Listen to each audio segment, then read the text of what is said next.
Jay here for Stretford, Paddock, and this is a show that doesn't even have a name. It's a live update on what is going on with Manchester United. It is transfer deadline day. There's lots of sort of things almost happening. We feel like we're on the precipice of deals getting done. A couple of deals have been done, so we're going to get into all that. We've got Chelsea with us. We've got Joe Smith. Hello. How are you? All right? I'm very well, thank you. Sorry, I didn't ask you if you were right. That's very rude. I'm great, thank you. So dismiss Chelsea. Let's ask Joe how he is.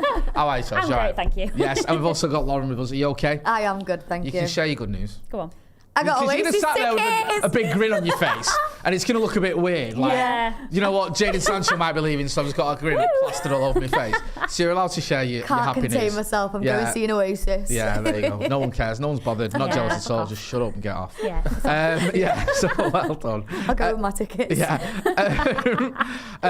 Let's get involved in the chat in the comments. Make sure you are hitting that like button. Yep. The main story, Joseph, let's start with you, is about Jadon Sancho, innit? It is. Because it looks like this is going to happen, but it's still not quite done yet. No. Now, if we're going to just sort of focus on the main sort of movers and shakers when it comes to updates, David Ornstein tweeted, I think it's probably around 2 hours ago now, if I can get, it was 3 hours ago, saying negotiations between Chelsea and United over deadline day transfer of Jadon Sancho, centre on initial loan with obligation to buy next summer, would provide permanent solution, 24-year-old sort, discussing obligations future.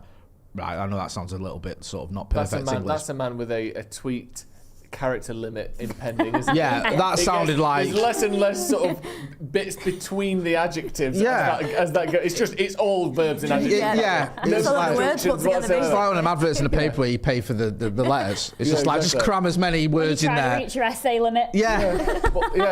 It's like, that kind of makes sense, sort of. I mean, we know what he's on about. Read that again. It didn't make any sense. Right. I don't know if it's me. Right, I'm going to read this reading. out verbatim, so no one can blame me. Latin. Right. Negotiations between Chelsea and Manchester United over deadline day transfer of Jadon Sancho, centre on initial loan with obligation to buy next summer. That makes sense. Yep. Right, full stop. Would provide permanent solution, 24-year-old sort. What? Right. That kind of makes sense. Sort as in Sought S-A-U-G-T. after, yeah. No, sought as in he sought after. He wanted. Sought. S-O-U-G-T. So Yeah. So GHT. that kind of would provide permanent solution, 24-year-old sort. Right. Hashtag CFC / hashtag MUFC. Discussing obligation figure. You did say future. Did I? Yeah. Right, okay. Discussing right. obligation figure, sorry, Yeah. at the Athletic FC. Blimey. So Hell of a tweet. It is I a got tweet. that. Brilliant. It's all happening. So you've had that from him, and from Romano, who's Fabrizio Romano, who's now playing second fiddle to that kid who's all over the news. What's his name? I think he's winner somewhere, innit? Something winner. I'll go and find it in a minute. You know, the There We Land kid. There We Land. Yeah. Sorry, I forget his name. I didn't know who he was a week ago. Manchester United insist on their conditions to be met on buy clause and salary coverage in order to give green light on Jadon Sancho deal. Agreement Sancho to Chelsea done. Agreement Chelsea to United not yet. What is going on here? And that's me reading it word for word. I know obviously Fabrizio Romano is Italian. Right, let's dismiss that. We can't say that's what I'm saying. he's Italian like he doesn't know how to but that's type what I'm out. about to go on to say. Sorry. However, it's like football Twitter transfer text styles have become their own unreadable garbage in the last few years, haven't they? Again, that Sancho to Chelsea on, Sancho to United agreement, to Chelsea. Sancho. Not yet. What's that little dash? Sancho hyphen Chelsea done. Agreement Chelsea hyphen United ellipsis not yet. Right. Full stop. So Chelsea and Sancho have agreed the deal for the contract and the terms on that stuff. United and Chelsea are yet to agree the terms of that deal. The weird thing with that as well is he can fit more words in that tweet. That tweet's got it's not that wordy. No. And I feel like he could have just said it like he was, as these teachers in our journalism school, conversationally. Like, it doesn't have to be like a cyborg has written it. It could be like Sancho and Chelsea are in agreement. United and Chelsea not quite there yet. Like that, it says what that says without sounding like C-3PO. Just use a contemporary reference that everyone will get there. Thank you. Get involved in the chat in the comments. I feel like there's a lot of hatred, if I can use that word, towards Jadon Sancho. Going off what I've seen on social media, I know it's not always true, and in some of my group chats, it feels like the people are just like, get rid, done, good riddance to bad rubbish, can't wait for him to go, all the rest of it. Lauren, what's your thoughts on Jadon Sancho? Obviously, he's not hit the heights that we wanted him when we were excited when we first signed him. And then obviously there was the problems with him and Ten Hag. And I feel like the only reason he made that apology is because Dortmund didn't want him anymore. And he didn't really have anywhere to go. So he had to come back with his tail between his legs. And I think if Dortmund, say, did want him, there would never have been an apology. I mean, there wouldn't have needed to be, but yeah, he was forced to do that because he had nowhere to go. Yeah, I didn't feel like time had healed the situation, did it? It felt like he was, like you said, sort of backed into a corner of, if I ever want to play for Man United again, I have to apologise. Yeah. And my way out forced. isn't there Yeah. as it stands. What do you reckon? Do you think it's done? Are you ready for him to go, or do you think, let's say somehow this mood breaks down? Can you imagine him playing under Ten Hag? Maybe not ever again, but certainly like regularly. I can't see him playing under Ten Hag again. I feel like it's a shame because I feel like I was really excited about Sancho. I was excited about the prospects. Obviously, you know, he's a great player, and there's no denying that. You know, the heights that he was at Borussia Dortmund, he's never quite hit those heights for us. And again, what you said about he felt like he had to apologise because he had nowhere to go, no one wanted him. But I think it is the right time for him to go. I don't think he fits into the system that Ten Hag wants. I don't think, you know, they might have buried the hatchet, but I don't think everything's all fine and dandy. I think it's kind of just, like I said, because it had to be. Yeah. And I think if we can come to an agreement with Chelsea, preferably with an obligation to buy, because then, you know, say he goes to Chelsea, plays like shit, we've got him back. You know, if they take him off our hands and keep him, that would be the best case scenario. I think it's time for him to go, I think. I think in particular with it being Chelsea, it needs to be an obligation to buy. Because they are such a shit show themselves. And it could be one of them ones where it's like a stop clock is right twice a day, where they just happen to get the formula right and have a decent season. But on the other hand, Chelsea could comfortably finish 10th this year. They could go through 2 or 3 managers. They could finish 10th. They could never quite get the squad sorted. They could have these 20 players ostracised, playing by themselves, training by themselves, ruining the atmosphere at the club. Yeah. On the other hand, they could finish 4th. Yeah. But if Sancho's there on a year where they just don't get it together whatsoever, and he's a loan who they don't even have to keep with an option to buy, he's going to be one of the first ones that gets, we need to try something different. Yeah. He could easily play the first 7 games and then play 3 of the next 50 for Chelsea this season. So with it being the absolute fire that is Chelsea Football Club, you can't have an option to buy because they could conceively barely play him this season. Whereas if it's an obligation, they'll feel like they need to play him because they're going to buy him. Yeah, exactly. I don't think you can let someone go into that Chelsea setup and say, if you play, and you impress, we'll give you money, and if he doesn't, we won't, because you just don't know what's going on. There's no sort of certainty to that team and club in any way whatsoever. We also don't need him back if he hasn't played all season again. That's a point as well. Like, why would we want him back when he can't even play for us properly? Goes to Chelsea, has a season where he barely plays, and then again he's back with us and we're stuck with him. Straight back to the bench. Yeah, it's not worth the risk for me. No. It does feel like now is the time as well to get anything for Jadon Sancho. Because he's just had on paper a decent season because he got to a Champions League final with Dortmund and he was man of the match in the semi-final first leg against Paris Saint-Germain. And I think even if you scratch beneath the surface of that second spell at Dortmund, it wasn't great. It was okay, and there was some good games like the one against Paris Saint-Germain, that I mentioned. But there were spells where it wasn't going well for him. There was like a bit of a chunk in the middle of his spell where he didn't get any goals or assists. He kept getting subbed. Yeah. I think he had a few assists when he first came in. Then he had a bit of a barren spell, and then he sort of picked up towards the end of that spell. And also, like you mentioned, Dortmund didn't come in for him. They watched him that loan spell, and when I know they don't tend to spend more than sort of 35 million for a player. I think Ousmane Dembele's their record signing, but the talk of him got to Chelsea at one point for 25 million, the Athletic was saying this morning. Yeah. So if Dortmund wanted him, they could have tested the water and gone, okay, well, what about 25 million quid bid for him? But they obviously looked at him and thought, yeah, he was great to have him back. He was all right, but he wasn't the Jadon Sancho that we had first time around, and certainly not worth sort of spending what could be a record fee for us. Red Baron says, have you ever considered Romano is AI? Not really. I haven't until now. No, but you never know. I'm questioning it. Also, Simon Cowie says, right, I'm not going to miss if Sancho leaves. We will be short-handed in our wings with only 2 REs and 2 LEs. Hey, someone's just caught transfer guru tweet speech. I appreciate the super chat. This is David Ornstein or Romano, isn't it? What's REs? Is right. That's what. Is the country that person's from, does E mean wing or like left, right side, left side? It doesn't say where they're from. I'm trying to think what it comes from. Sometimes when you see FIFA cards popping up, and it'll say like, instead of saying like right wing, it'll say like RE.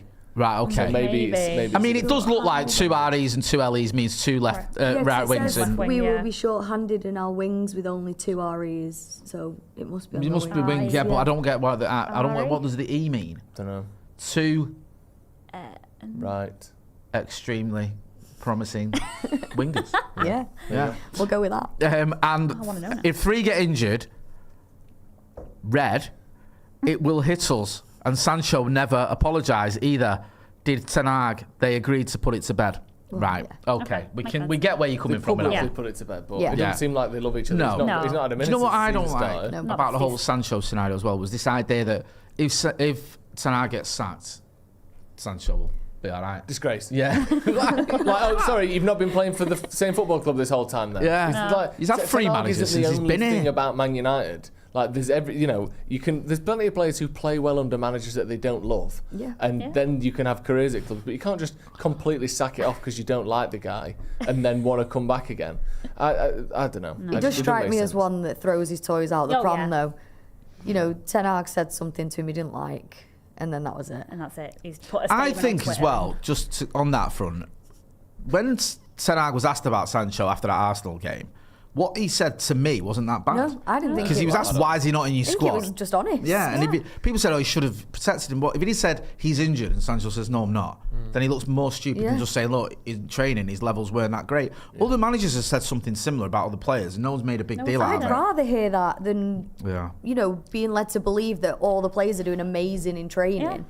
And when they're not. There's clearly a reason why someone's being left out, and he's just been honest about that. And he's just thrown his toys out the pram and, made it seem way more dramatic than it actually is. So. Oh, right. I feel really terrible now, Simon Cowie. Sorry for the errors. I'm blind using voice. It's right wings and left wings. I got someone to write this. Apologies. Couldn't be worse for you. That couldn't be worse for me. I'm just basically, criticised someone when they're blind and getting someone else to write it. I apologise. I'm suitably embarrassed, and thank you for your super chat. Let's move on swiftly because why are you shaking your head at me? I didn't know. I didn't rib him. I was trying to work it out. You had a look about you where I think you did know. That's all I'm going to say. Psychic. Well, if he's got someone to write from, it's their fault, not his. That's true. Yeah. They're not blind. They've just messed it up. So Sorry, they're a Simon. disgrace. Sorry, Simon, and you should say whoever's writing it for you that they're a disgrace. James Wilkinson, welcome to the Academy. Thank you for your support. Do you want to know some good news? We have signed someone, Manchester United, this evening. Yeah. United tweeted 45 minutes ago, we're proud to announce the signing of exciting midfielder Sekou Kone. 18 years old, I think he's a DM. We knew this was going to happen, but it's now comunicado official. There's a nice picture of him and Jason Wilcox on the United social media. One for the future. United are doing this though, aren't we? We're buying a few players. There's a kid from Arsenal we got, was it Obi Martin? Looks like we're not just focusing on the short-term signings or the first-team signings, also ones for the longer term, which we don't usually do we? No. Brilliant, this. Yeah. This is brilliant, because this is the sort of deal that you might get an up-and-coming star player that, again, where was he playing before? It wasn't... Where was he playing? I think he was playing for a side in... Yeah, it was... I can't remember now. I can't remember which. Was it Mali, potentially? Yeah, he is from Mali. He is Mali, and he was at Guidars. Okay. Yeah. I think they're in Mali. It's not the places and the countries that United usually recruit from. No. Typically, United generally over the last, since I've ever watched them, have massively neglected South America, Africa, Asia in terms of where we recruit from. And to be honest, even Central and North America as well, it's basically been Europe only. Like when you think of United's youngsters coming through, we're maybe slightly more into the kind of Scandinavian countries than other teams are, but generally speaking, almost all the academy players at United are European. And I get that we're in Europe, so that's more likely. But we've almost never had people outside of Europe. And I think having a slightly wider and broader scouting base where you're looking at youngsters from around the whole world and bringing people in, that's got to be a good thing. Yeah. Because either he comes in and is a very good player and can play for Manchester United, or you've got a promising youngster who in 3 or 4 years, or 2 or 3 years, if it doesn't quite work out, he might actually have some sell-on value at maybe a little bit of a profit. And we've seen, people like Willy Camboala come in who maybe didn't quite make it to the first team, but we've got 10 million euros for him this summer, and he's going off to have a career at a level that he can shine at. I think that works for everyone. Yeah. Obviously, you're giving players chances. You might improve the first team and the squad, but if we're looking at PSR and FFP, having players who are valuable that we can bring in for cheap prices is just a bonus for everything, I think. What I love about this, right, I was just Googling then some articles. There's an article on him here that says, Manchester United finalised deal for next Yaya Toure. So no pressure on the kid, no expectations. No. I mean, I have my doubts as well. Probably someone just looks at him, looks a bit similar in style. Is the next Yaya Toure? Yeah. We'll see about that, but obviously it's one for the future. One player who has gone, and we had a tweet, and we've had a tweet from several, but I'll just pick on Romano. It said an hour ago, Scott McTominay to Napoli deal signed between all parties involved. Chels, I'll start with you. Are you sad to see Scott McTominay go? Are you pleased, indifferent? What's your thoughts? That boy is United through and through, and I think that's what. I've seen a lot of tweets, and everyone's like, "He's shit, but he's our shit," and I think that's. Well, that's just horrible, basically. But no, that's not even remotely a compliment in any. I've seen a lot of that. Yeah. I've seen a lot of that. To be fair, I do rate him, and I feel like that's my shit. Hands off. Do you know what? People get your own shit. People used to say that about Ronnie, didn't they? You used to say he's a twat, but he's our twat. Which I got. But saying he's shit, but he's our shit. Like with Ronnie, he was a good player. He was just a bit of a twat, which I got. But just saying he's shit, but he's our shit isn't any compliment whatsoever. That's just horrible. Full stop. It's true though. That's not even. That's what a lot of people are saying though, and I get it to an extent. But I like the boy, and I feel like he's one of them players that he could come on and he could score a goal and he could make a difference. But on the grand scheme of things, I don't think he is part of the big plan, part of the future, sort of the way things are going with Ten Hag. So I understand why he's gone. I don't know. I do like. What other top club has a Scott McTominay kind of player that they bring on in case of emergency? That's what I mean. Like smash glass in case of emergency, and you bring on your big number 10 to get you a header against Brentford. Does City have one of them? Does Real Madrid have one of them? He scored some does really Arsenal have one of them? important Then you say, do they need them? No, well that's what I'm saying. We need to get to a point where we don't need them. Yeah. Like you shouldn't be, and I know Fellaini is someone who I think gets more stick than he deserves. I think he actually did some good stuff for United. Yeah, I've no Fellaini slander on there. But he's the sort of player that a top club shouldn't need. You shouldn't need to have a Fellaini. You shouldn't need to have a Scott McTominay. No. Like if you're relying on him, then something in the process has already gone wrong. And I like him, and I like his hard work, and he's put in performances that weren't just sub him on for 20 minutes to get you a goal. He's had some very good performances. The FA Cup final was excellent. He put in great performances against Leeds multiple times. He's played well against Liverpool. He's played well in big games. But generally speaking, if he's getting 40 games a season for you, something has gone wrong in the process earlier on for that to be needed. We need to move away from that and get players who can hold the ball, play the ball a bit better, and not just be like an emergency, oh shit, what do we need? Scott McTominay, chuck him on. I think we need to do things a bit differently than Scott McTominay allows you to. He's had his Paul Scholes moments, but it's moments, and again, like I said, if you shouldn't be needing players like that. You should be having players who can constantly come in and play, and you don't want Scott McTominay to be playing every single game. That's not the way we're going.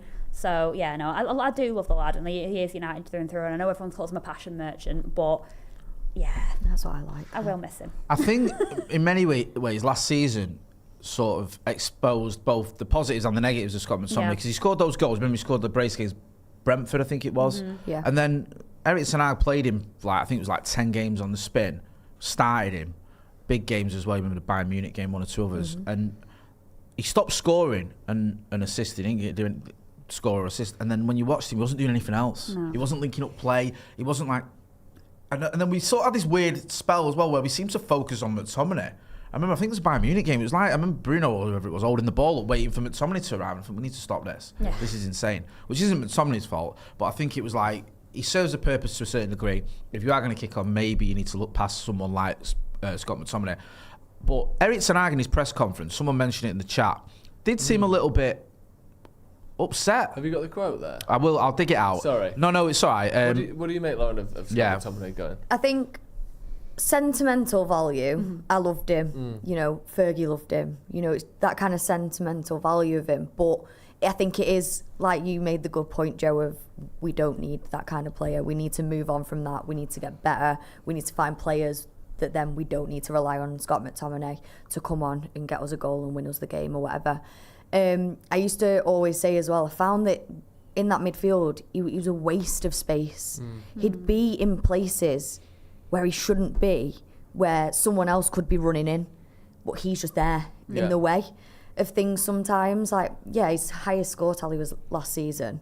So he ended on a high, I think. Yeah, But it's definitely, I think, I always talk about depth in squad, but I think it's the right time to let him go, even though I do love him. The quote from Erik ten Hag on Scott McTominay, he was so important for our team. He was at Manchester United for over 22 years, but unfortunately, it's the rules. You have to discuss the rules to do sales, and obviously, homegrown players, academy players bring more value. It's not the right thing to do, but for everyone, for all parts, it's a good deal. For Scott, he's happy with it. Of course, for Napoli, a very good player, but also for us. So, selling homegrown players, I think that irks him a little bit. There's also a bit, I think he says he didn't want to sell him. Doesn't he say, Right. I didn't want to sell him? Let me try and get the full maybe the quote I quotes. saw wasn't legit, but I'm pretty sure he says, I didn't want to sell him. I wanted to keep him.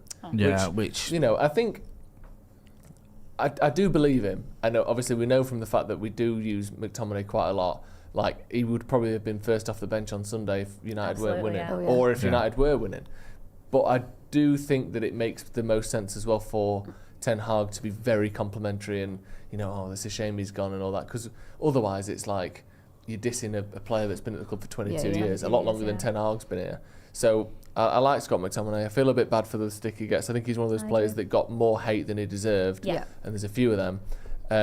But I do think it's the right thing to do, just as from a football perspective. I think that was the full quote. Oh, was I think I said it, but unfortunately it's the rules. So he's obviously, and I think if you watch his demeanour in that, he's not chuffed. No. He's not like, he's got to go kind of thing. And if you're, it's an argument, you look at it from sort of what Scott McTominay did for last season.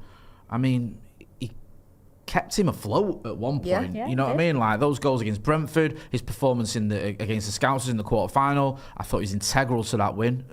Even in the final, I was impressed. I keep saying this and I'll keep saying it. I was impressed with his the way he man-marked Rodri in that final. It was a different role for him and he stuck to him. I think he let him go once, but other than that, he was absolutely spot on. And I think Rodri's unreal. So you can't dismiss that, and I think McTominay, he'll go and wish him well. The only thing that's going to annoy me is when anything goes wrong this season, people go, you shouldn't have sold McTominay. Every time. We've got three of them now. We've got McTominay whenever he gets a goal for Napoli, or when someone misses a header. You've got Wan-Bissaka every time he puts a tackle in and Mazraoui's injured. And you've got De Gea. I'm already seeing montages of his saving the Fiorentina. He had an amazing game yesterday and good. I like David De Gea. Blistry scored as well. He did. Fred got an hat-trick, didn't he? This is the thing. Fred's the one for me, right? Fred got an hat-trick. So when we need goals, we should have kept Fred, because his shooting was mint. Every time I see Fred score for Fenerbahce, I'm just like, he could. You can't get me started on Fred with Fred on here. Start crying. It goes further than that, all right.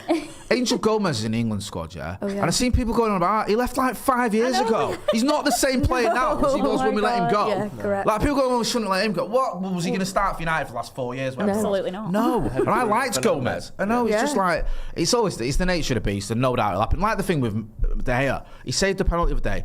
We literally watched him not save 11 in one shootout. Like, come on, man. We've got to get real. And again, I like De Gea, but you've got to kick on a little bit, and there's a reason for it. Red Baron says, pull your Salfords up, Jay. Thank you. Salford Doc Socks. Advait says, saw a video where McT transfer was announced and was presented a bracelet by a fan. Could see his eyes, and maybe I read into it, soften. He had to go, but it's okay to be sad. Sometimes you need a passion merchant to bring fire. You do. I mean, hopefully we've got one a little bit in his replacement with Ugarte as well, because he seems like he's got. I mean, if what he said to the Argentinian team about Messi is anything to go by, he's certainly got passion. So hopefully he can bring a bit of that. Well, the sort of the expectation now is that with McTominay basically done, that Ugarte will get announced. We know though, and that's already been confirmed. Your mate Dames said it, didn't he? That he's not. Everyone's saying it. We're not registered in time, so he's not going to play against Liverpool. Yeah. I mean, obviously, it's not just about the Liverpool game, although that does come into it. Are you concerned at all, Lauren, about midfield? Because McTominay's gone. We didn't offer Amrabat a new deal, you know, and I get that, even though I love him because of what he did in the final. I understand it. I'm not over it, and I'll never be over it. I don't care. And I do get it. But we've got fewer midfielders this season than we had last season. We already had a problem last season. Yes, you can. I think Joe made a point earlier about on a podcast before about we've got Toby Collier waiting in the wings. Maybe he can get some minutes.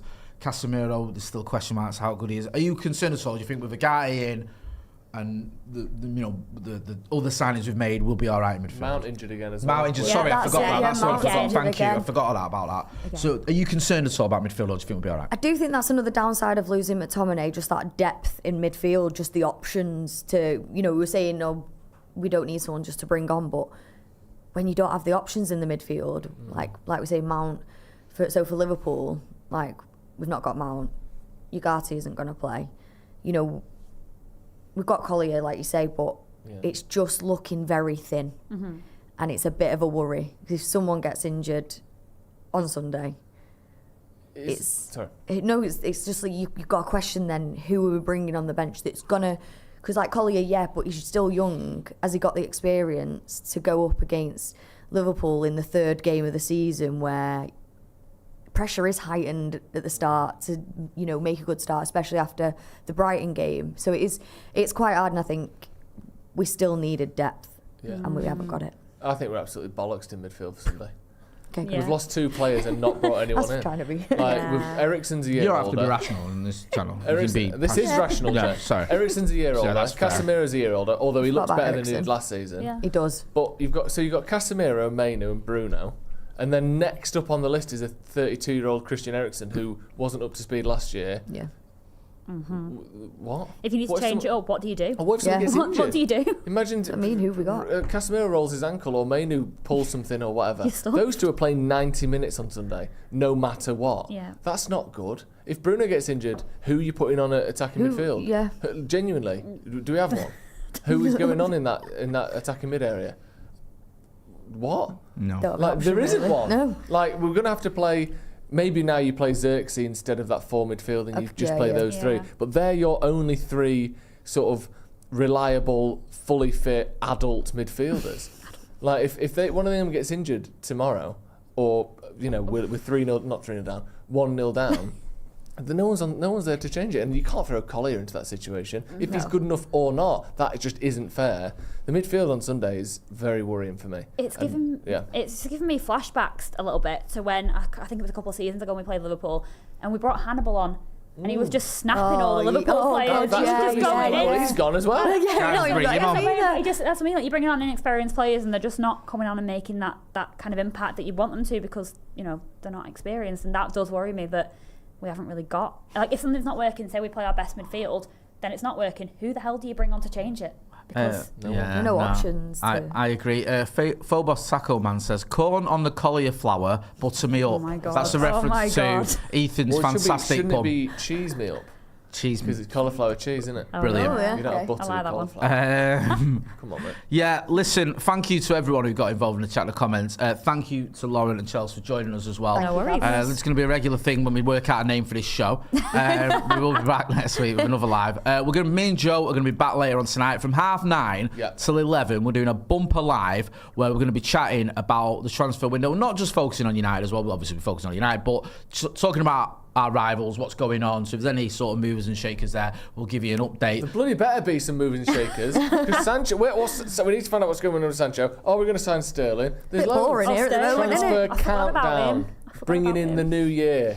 Should we do a little 10, 9, 8, 7, 6, 5, 4, 3, 2, 1 when we get to 11 o'clock? Yeah. Like, you know what the kids do at the cup games or the games when it's like they give away all the tickets to the kids at Old Trafford. You can just hear them counting down. I can't wait. We're going to be doing that 9 o'clock till the window. The countdown. I can't wait.